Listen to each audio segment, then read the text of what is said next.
రాష్ట్రంలో కల్తీ మద్యం తయారీపై సిబిఐ విచారణ జరిపించాలని, దీనికి బాధ్యులైన వారందరినీ కూడా అరెస్ట్ చేయాలని డిమాండ్తో మరి కాసేపట్లో విశాఖ తూర్పు నియోజకవర్గంలోని ఎక్సైజ్ కార్యాలయం ముందు వైఎస్ఆర్సీపీ నేతలు నిరసన కార్యక్రమాన్ని చేపట్టనున్నారు. వైఎస్ఆర్సీపీ ప్రజా సమస్యల మీద పెద్ద ఎత్తున పోరాటం చేస్తుంది. మొన్న వైఎస్ జగన్మోహన్ రెడ్డి నర్సీపట్నం మెడికల్ కాలేజీకి సంబంధించిన కానీ, లేదంటే విద్యార్థి, రైతు, యువత ఏ సమస్య మీద కూడా పోరాటం చేసిన పెద్ద ఎత్తున ప్రజల నుండి విశేషమైన స్పందన లభిస్తుంది. ఇక ఈరోజు జరిగే కార్యక్రమం గురించి మరిన్ని విషయాలు మనతో మాట్లాడడానికి వైఎస్ఆర్సీపీ మహిళా విభాగం అధ్యక్షురాలు వరద కళ్యాణి, అలాగే నియోజకవర్గ సమన్వయకర్త ముల్ల అప్పారావు ఉన్నారు. మేడం చెప్పండి, అసలు ప్రధాన డిమాండ్లు ఏంటి? యాక్చువల్గా అండి, ఈ రాష్ట్రంలో చాలా దారుణంగా కల్తీ మద్యం తయారవుతుంది. దాన్ని సరఫరా చేసి ప్రజలకు అమ్ముతున్నారు. ఇది చేసిన వాళ్ళు పూర్తిగా తెలుగుదేశం పార్టీ నాయకులే.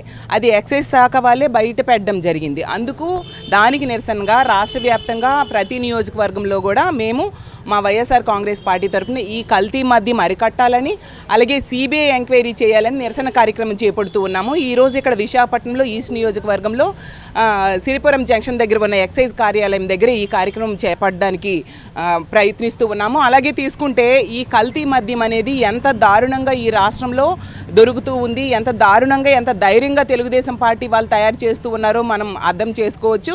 ఎందుకంటే ఇంత కల్తీ మద్యం దొరికిన, అంటే చంద్రబాబు నాయుడు గారు ముఖ్యమంత్రిగా ఉన్నారు, అతని సొంత జిల్లాలో కల్తీ మద్యం దొరికింది. అలాగే ఎక్సైజ్ శాఖ మంత్రి సొంత జిల్లాలో దొరికింది.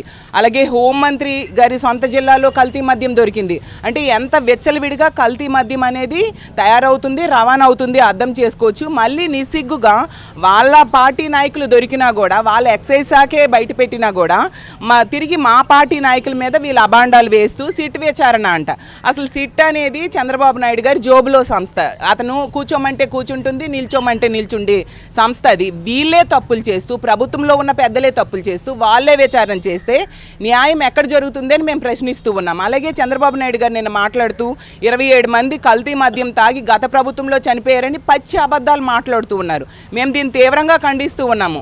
ఎందుకంటే సాక్షాత్తు కేంద్ర ప్రభుత్వ సంస్థే చెప్పింది, ఎన్సీఆర్బీ రిపోర్ట్స్లో గత ప్రభుత్వంలో ఒక్కరు కూడా కల్తీ మద్యంలో చనిపోలేదని చెప్పడం జరిగింది. ఆర్టీఐకి మా వాళ్ళు అప్లై చేస్తే ఆరోగ్యశ్రీ ట్రస్ట్ సీఈఓ చెప్పడం జరిగింది, గత 5 ఏళ్ళలో ఒక్కరు కూడా కల్తీ మద్యంలో చనిపోలేదు అని చెప్పడం జరిగింది. వీళ్ళకి పచ్చి అబద్ధాలు చెప్పడం మొదటి నుంచి అలవాటు. మొదటేమో కల్తీ మద్యంతో 30,000 మంది చనిపోయారు అన్నారు, ఇప్పుడేం తీసుకుంటే 27 మందికి వచ్చారు. ఇలా అబద్ధాలు చెప్పి వాళ్ళు చేస్తున్న తప్పుల్ని కప్పిపుచ్చుకొని ఎదుటి పార్టీ మీద తోసేయడం చంద్రబాబు నాయుడు గారికి ముందు నుంచి అలవాటు. అలాగే ఈరోజు తీసుకుంటే ఈ కల్తీ మద్యంకి సూత్రధారులు, పాత్రధారులు అందరూ తెలుగుదేశం పార్టీ వాళ్ళే. వాళ్ళు బీఫామ్ ఇచ్చిన జయచంద్ర రెడ్డి అవ్వచ్చు, అలాగే చంద్రబాబు నాయుడు గారే పేరు. ఆ రోజు చూస్తే చంద్రబాబు నాయుడు గారే యావజ్జీవ శిక్ష పడిన సురేంద్ర నాయుడు అనే వ్యక్తి, కట్టా సురేంద్ర నాయుడు అనే వ్యక్తికి అతను బయటకు తీసుకొచ్చాడు.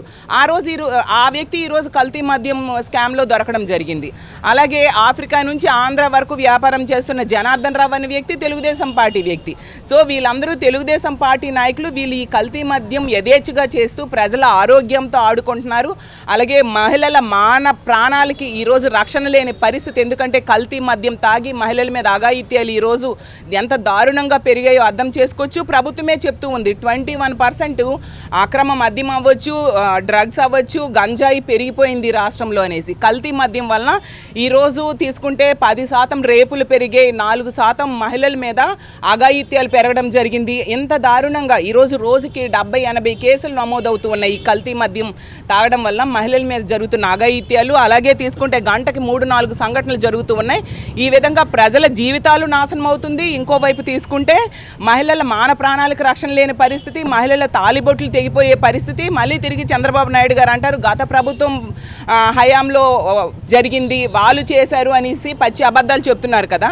మరి గత ప్రభుత్వ హయాంలో తీసుకుంటే 20 డిస్టిలరీలు, వాటినే మీరు ఎందుకు కొనసాగిస్తున్నారు? వాళ్ళే చేస్తే వాటిని ఆపి బ్యాన్ చేయాల్సిన అవసరం ఉంది కదా. ఎందుకంటే వీటన్నిటికీ సూత్రధారులు, పాత్రధారులు చంద్రబాబు నాయుడు గారు, లోకేష్ గారు అనుచరులు కాబట్టి వాళ్ళ అనుచరులు ఇవన్నీ చేస్తూ ఉన్నారు. వాళ్ళకి ముడుపులు కూడా పెద్దలకు అందుతూ ఉండే పరిస్థితి. ఖచ్చితంగా మా పార్టీ తరఫున సిబిఐ ఎంక్వైరీని మేము డిమాండ్ చేస్తున్నాం. సిబిఐ ఎంక్వైరీ ఇచ్చేంత వరకు కూడా మేము ఇలాగే పోరాటం చేస్తామని తెలియజేస్తూ ఉన్నాను.